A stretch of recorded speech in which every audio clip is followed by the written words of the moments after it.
Welcome, traveler. You have summoned the Phoenix Gate, or it has summoned you. This gate appears when you are avoiding a decision that is quietly shaping your world for you. I am the Golden Rose, priestess and psychopomp. If you are ready, the crossing begins. What cycle, belief, or dynamic is currently shaping this viewer's reality?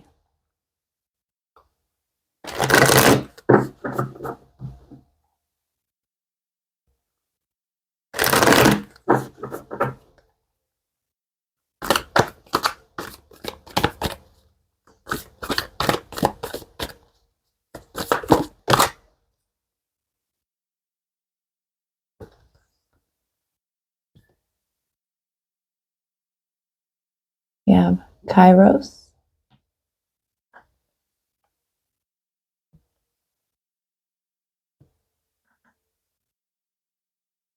and the ring.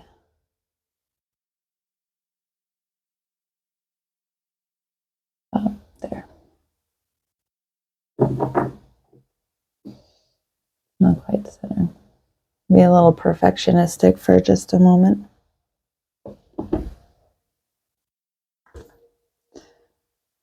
Kairos is all about divine timing. So this is feeling like you are in a state of waiting for the universe to make a move. I'll read you what the book says. Kairos, mythic time and synchronicity. We have all had the experience of timelessness, of life beyond the ticking of the clock. It may be felt as time standing still, slow motion, or losing track of time on a walk or in a lovely conversation. This is known as mythic time, and it is the territory of Kairos. This card suggests there is a secondary time continuum that goes beyond any earthly clocks and schedules. Within this nonlinear realm, we access divine timing. A single moment ripens with auspiciousness, and our actions change the trajectory of our whole life. Time becomes a living thing that watches over us and tells us precisely when to speak or act. When this card appears, it is all about patience and precision. No clock can guide you. Wait for the rush of inner knowing and not a moment longer. When light, alignment, ease in decisions and actions. When in darkness, fighting against time. I would also like to add that there is a lot of divine timing language used in spirituality that is a distortion of avoidance. It is a way to hold people in limbo and avoid actions that they can take in their lives that they're afraid to face. So they're waiting for the universe to do something they are not ready to do themselves. I have run into that a lot with divine timing in my life. But in other ways, in larger ways, it is being able to be aware of and work with the cycles of nature, the rhythms of your body, and being in tune with your patterns. Okay, behavioral patterns too, including waiting. And now the ring, which is the infinite, the wheel, the connection. The ring is an image of connectedness. Rather than viewing life as linear, as a series of progressive achievements, the ring challenges us to sense the cyclical, infinite nature of our world and experiences. Beginnings and endings fall by the wayside as we practice seeing ourselves as part of the cosmic circularity of creation. For this reason, it's no surprise a ring is worn on the finger to represent eternal love that surpasses space, time, and worldly things. So much can be projected onto this archetypal image because it mimics the Earth's orbit around our great sun and the intimate bond between two lovers. It is the micro and macro united. This card calls us to deepen our connection with self, other, and the world at large. Meanwhile, there may be a literal ring waiting to adorn your finger. When in light, this card is about connectedness, humility, sacred cycles. When in dark, unconscious repetition, starving for connection. And so this is indicating the being stuck in a pattern or a cycle, a loop, and waiting for something to shift or move.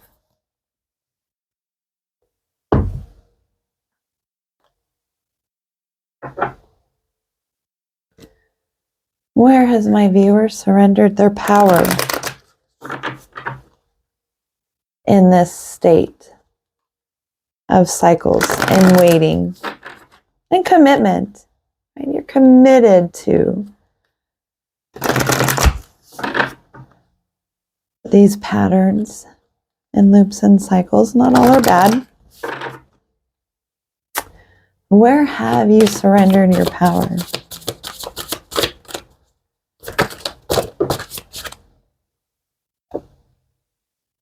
The Alchemist.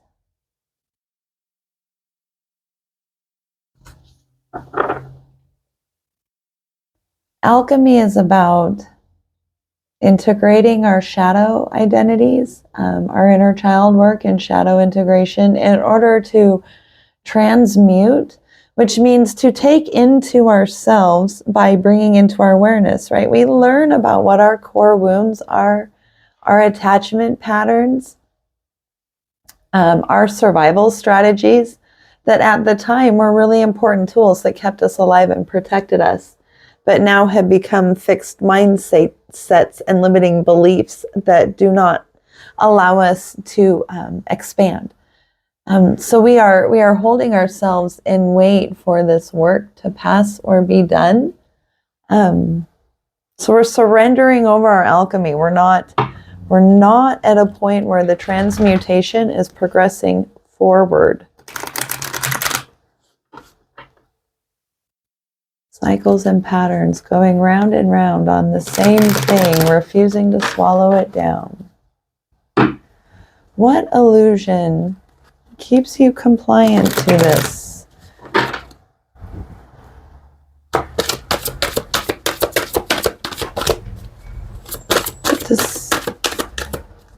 What illusion keeps them compliant?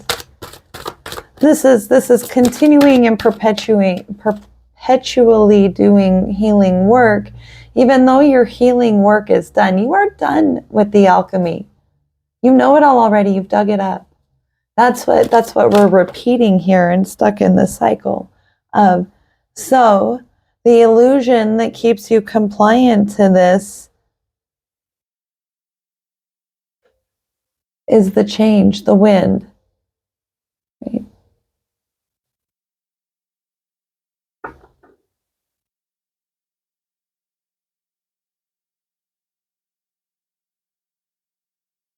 This is a resistance to that change.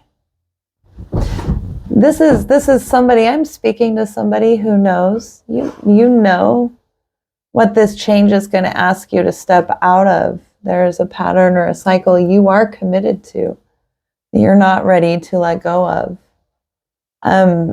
So instead, you have committed yourself to a perpetual state of healing. Inner child work, shadow integration, always looking for a wound to heal. There are a lot of us who are stuck in this belief that healing is something that we do for the rest of our lives. Our body doesn't heal that way. It heals. There is a scar, so we remember what we did, what happened. We remember the event that occurred, but we remember we survived. And most of those injuries, like bone injuries, muscle injuries, they heal back stronger. It's ironic that it is the connective tissue that heals from wounds more weakly. And that is a fear that we all must face within ourselves. What truth is my viewer ready to live? You're ready to grow. You're ready to move past this.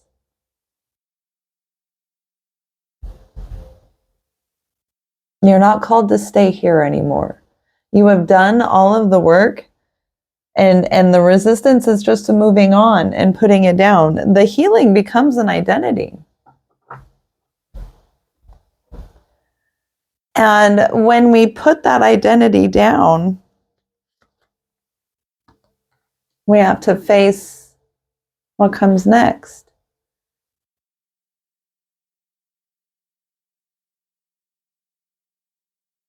So what truth are you ready to live? You are ready to grow.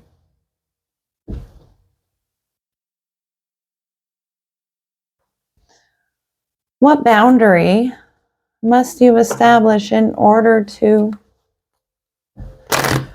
move out of this healing pattern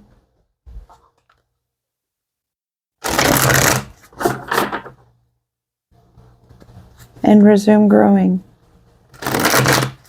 This funnel and cycle of looking backwards. Right away.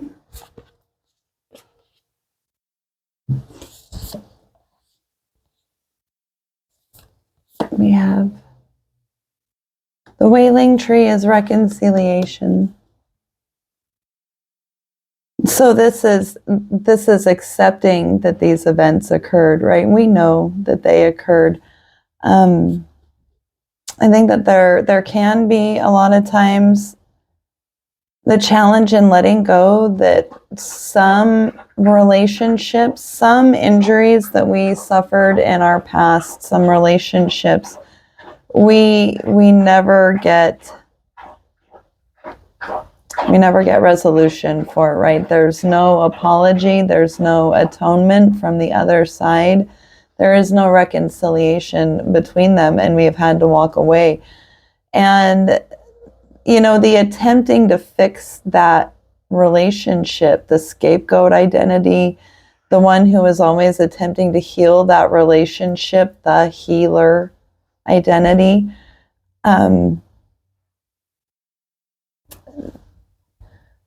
The boundary that needs to be established is to know when to step out of that role and put it down so you can grow in your own right outside of any influence of this past. The future is unwritten.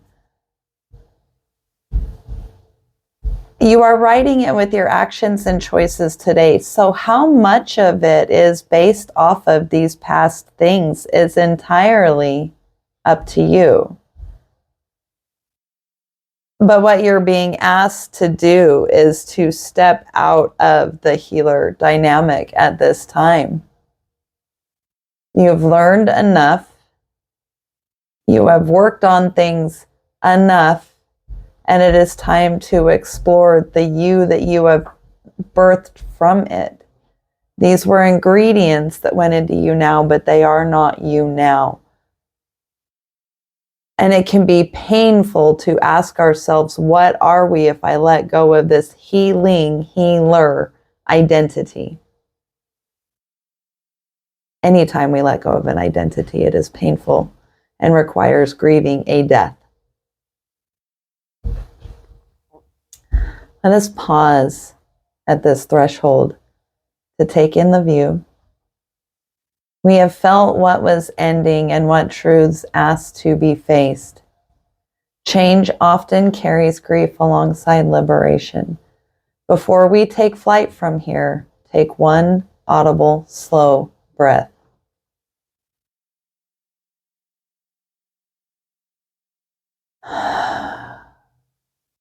Now, let's reveal the wings that you are forming.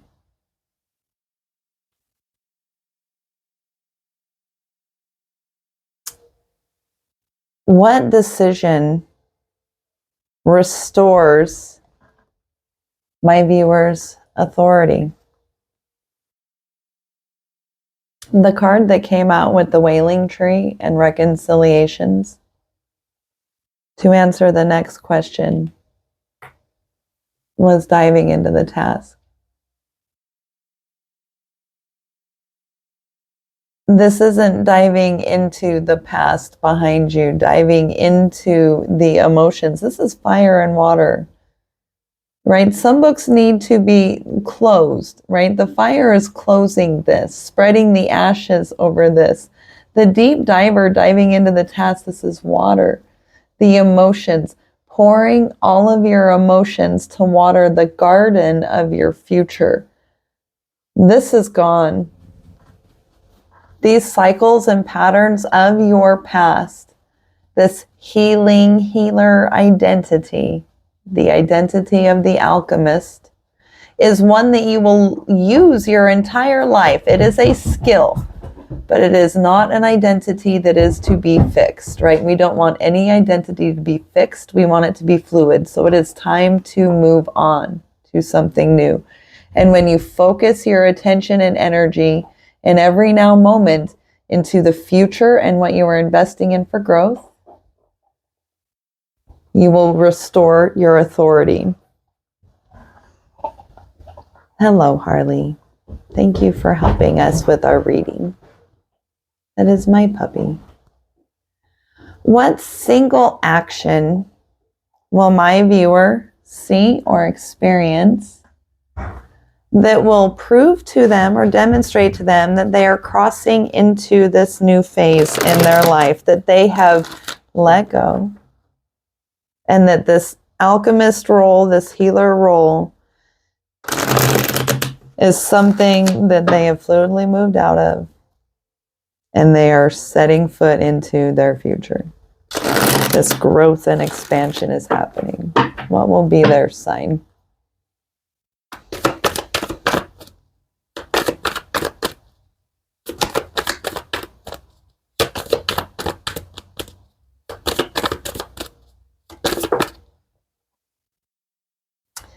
The adventure.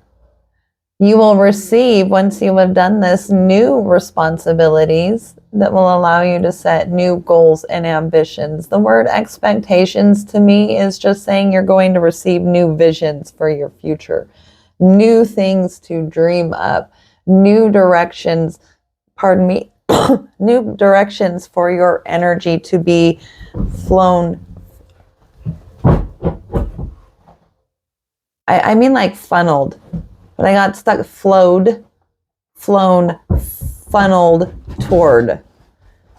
So all of this energy that you were pouring into these past efforts, this past healing, this alchemy and transmutation of your shadow and inner child energies, all of that energy now we've done. It's done. We've closed that book. We've put it on the shelf. It is now part of our Akashic. We can reference it whenever we need access to the wisdom.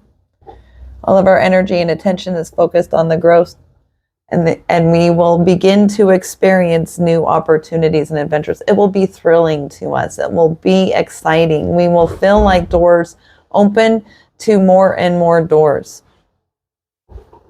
What internal or external support is available to my viewer at this time to aid them in this new identity development as they're leaving the alchemist behind?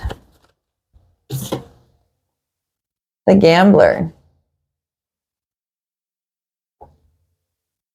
You are going to be asked to take leaps of faith, but you are going to find you have the courage to do so. And you will find that when you take loss and risk, there will be people there to support you. Obviously, we want to be aware with all of these cards that there is a shadow energy to them, right?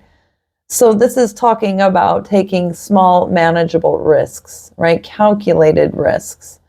If you take small risks today, those small risks build up over time into the big leap of faith that you are looking for, this deep dive.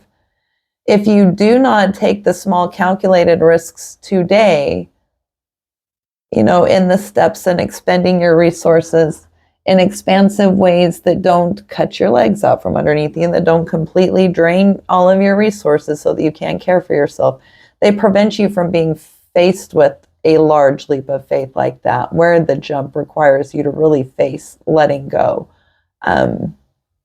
So small calculated risks now are going to be very supportive for you to avoid having to take huge risks and face potential losses down the road. So small calculated risks, when these opportunities come, really evaluate them Do they look like anything from the past? We're done with that. Do they look like what you envision for your future? We are moving towards that.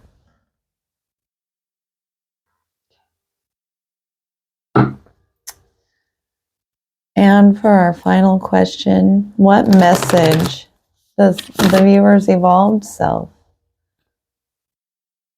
the one they are beginning to become aware of, what message does this evolved self, their higher self, send back to them? Do they want them to know about themselves?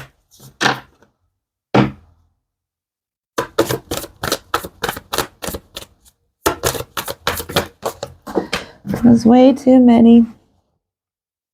Way too many.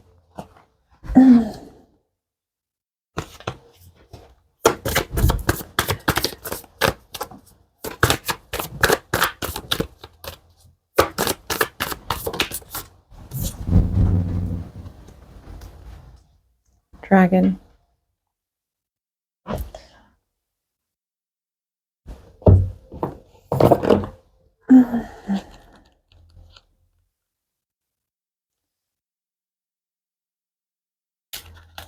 The dragon is seeing one's most true self, balancing the ego. The dragon sees everything. Its essence has been with us since before our first breath and will be there at our last. It watches us navigate the external world as well as our inner world. When dragon energy is awakened, we are courageous, visionary, and can easily drop into witness consciousness. It is almost as if we are traveling with a great friend inside of ourselves.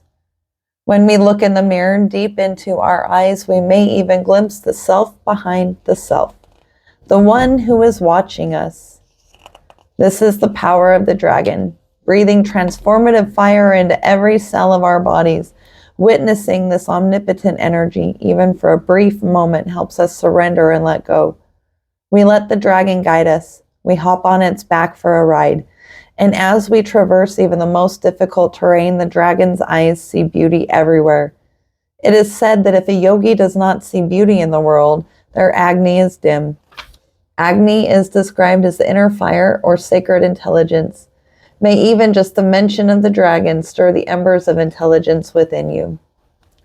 The dragon and the third chakra. The subtle energy of the dragon lives at the navel center in the Manipura chakra. Manipura translates to the city of hidden gems, and behind its gates burns the fire of our transformation and digestion. The sages believe health of the fire at the navel center is what governs our ability to clearly see both the inner and outer dimensions. The message your evolved self sends back to you now is that you are becoming the dragon. You are tapping into the dragon. You have the protection of these energies within you. This is an energy within you. It is that confidence in your ability to overcome any obstacles that you may face because of what you have learned about yourself from the past. So you have the power and ability to let go, to take this leap of faith in the future, but you don't need to be an alchemist anymore. It is time to step out of that identity into something new. The Phoenix Gate has opened. The fire has claimed truth. The ashes have been witnessed. The wings are forming. What you carry forward from this gate is yours to nurture, protect, and grow. Transformation is rarely loud. It is often quiet choices repeated over time. You are allowed to move at the pace your truth requires. Thank you for crossing this threshold beside me. If this reading spoke to your journey, you are invited to share what resonates in the comments. Until the next gate summons.